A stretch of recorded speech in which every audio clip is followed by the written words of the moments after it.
اعوذ باللہ من الشیطان الرجیم بسم اللہ الرحمن الرحیم۔ شروع کرتی ہوں اللہ کے بابرکت نام سے جو بڑا مہربان اور نہایت رحم فرمانے والا ہے۔ لاکھوں کروڑوں درود و سلام ہو کملی والے آقا محمد مصطفیٰ صلی اللہ علیہ وآلہ وسلم پر، جو خاتم النبیین ہیں، جو خاتم المرسلین ہیں، جن کے بعد نہ کوئی نبی ہے نہ رسول ہے۔ لاکھوں کروڑوں درود و سلام ہوں اہل بیت پر۔ السلام علیکم ورحمۃ اللہ وبرکاتہ۔ آپ دیکھ رہے ہیں میرا یوٹیوب چینل مکافات عمل۔ اللہ والو، آج کی ویڈیو میں ہم آپ کو فرمان علی کے حوالے سے بتائیں گے۔ اللہ والو، چونٹی ایک ننا سا کیڑا ہے جس کا تذکرہ قرآن مجید فرقان حمید میں بھی آیا ہے، بلکہ ایک پوری سورت اللہ رب العزت نے نازل فرمائی ہے، یعنی سورت النمل۔ یاد رہے کہ نمل چونٹی کو کہا جاتا ہے۔ اللہ والو، جس گھر میں چونٹیاں ہوتی ہیں وہ اس گھر کے لوگ پریشان ہو جاتے ہیں اور طرح طرح کے ٹوٹکے استعمال کرتے ہیں تاکہ گھر سے چونٹیوں کو بھگایا جا سکے۔ آج کی ویڈیو میں آپ کو اس گھر کے حوالے سے ایک عجیب حقیقت بتانے جا رہی ہوں جس گھر سے چونٹیاں نکلنی بند نہیں ہوتی۔ یہ حقیقت جاننے کے بعد آپ لوگ چونٹیوں کو کبھی بھی دشمنی کی نظر سے نہیں دیکھیں گے کہ وہ ختم ہو جائیں، یہاں سے چلی جائیں۔ یہ حقیقت جاننے کے لیے آپ سے التماس ہے کہ ویڈیو کو اینڈ تک لازمی دیکھیں تاکہ آپ بھی چونٹیوں سے نفرت کرنا چھوڑ دیں، اور روحانی اجازت کے لیے چینل کو سبسکرائب کر لیں، کمنٹ میں سبحان اللہ لکھ دیں تاکہ دعاؤں میں آپ کا نام بھی شامل ہو سکے اور آپ کو عمل کی اجازت مل سکے۔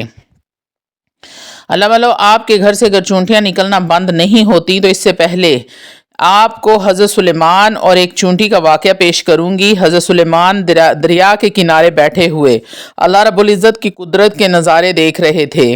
دیکھا کہ ایک چونٹی آئی جس کے منہ میں ایک دانہ تھا رزق کا، اور یہ دانہ اس کو لے کر دریا کے کنارے جا رہی تھی۔ حضرت سلیمان علیہ السلام یہ سب دیکھ رہے تھے کہ چونٹی چلتے چلتے آہستہ آہستہ اپنی رفتار سے دریا کے کنارے جا پہنچی۔ اس دوران ایک عجیب واقعہ حضرت سلیمان علیہ السلام نے دیکھا کہ جب یہ چونٹی دریا کے کنارے پہنچی تو دریا میں سے ایک مینڈک باہر آیا اور اس نے منہ کھولا اور چونٹی اس کے منہ میں چلی گئی اور مینڈک واپس دریا میں چلا گیا۔ یہ سب منظر اللہ کے نبی علیہ السلام دیکھ رہے تھے۔ کچھ دیر بعد وہ مینڈک پھر واپس آیا، اس نے پھر منہ کھولا اور چونٹی اس کے منہ سے باہر آ گئی۔ حضرت سلیمان علیہ السلام نے غور کیا تو ایک فرق محسوس ہوا کہ اس سے پہلے جب چونٹی مینڈک کے منہ میں گئی تھی تو اس کے منہ میں دانہ تھا، اب نہیں ہے۔ اللہ والو، جیسا کہ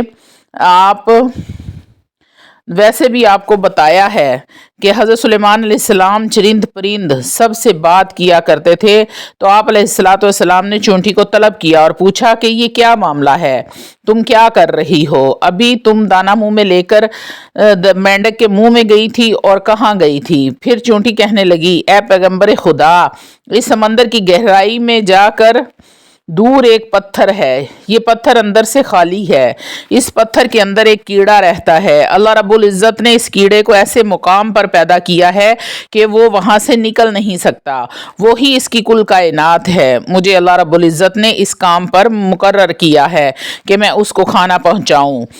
قادر مطلق نے اس مینڈک کی ڈیوٹی لگائی ہے، اس کی ذمہ داری ہے کہ وہ مینڈک روزانہ مجھے اپنے منہ میں لے کر پانی میں جاتا ہے اور اس پتھر کے پاس لے جاتا ہے، اور وہ مینڈک اپنا منہ اس پتھر کے سوراخ پر رکھ دیتا ہے اور میں اس کے منہ سے نکل کر اس کیڑے کے پاس جاتی ہوں۔ وہ اناج جو میں منہ میں لے کر جاتی ہوں وہ اناج میں اس کے پاس رکھ دیتی ہوں۔